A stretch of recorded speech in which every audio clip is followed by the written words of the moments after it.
नमस्कार, म प्रहरी चौकी व्यवस्था समिति अध्यक्ष लोकेन्द्र कोइराला।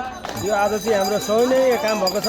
यो सबै सम्पूर्ण भक्तजनहरूदेखि लिएर यहाँ पुजारीहरू गुरुहरू समग्र भएर यो मन्दिरमा नयाँ मन्दिर थप मन्दिर आएको भएर हाम्रो नारायण मन्दिर अनि हनुमानजीको मन्दिर र शनि मन्दिर समग्रमा आएर चाहिँ त्यो यो रक्तमालामा थप मन्दिर स्थापना गर्ने हेतुले सहयोगदाताले योगदान काठमाडौँबाट ल्याएर गरिदिनु भएकोलाई हामी आभारी छौँ।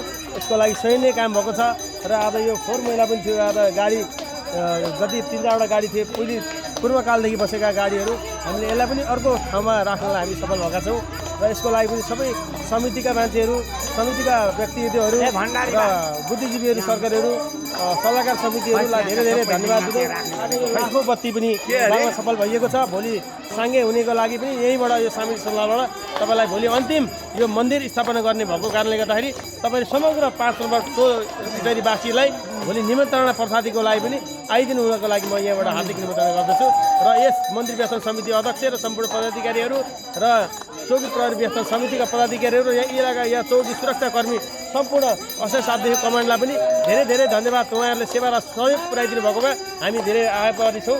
धेरै धेरै धन्यवाद सबैलाई दिन चाहन्छु। धन्यवाद।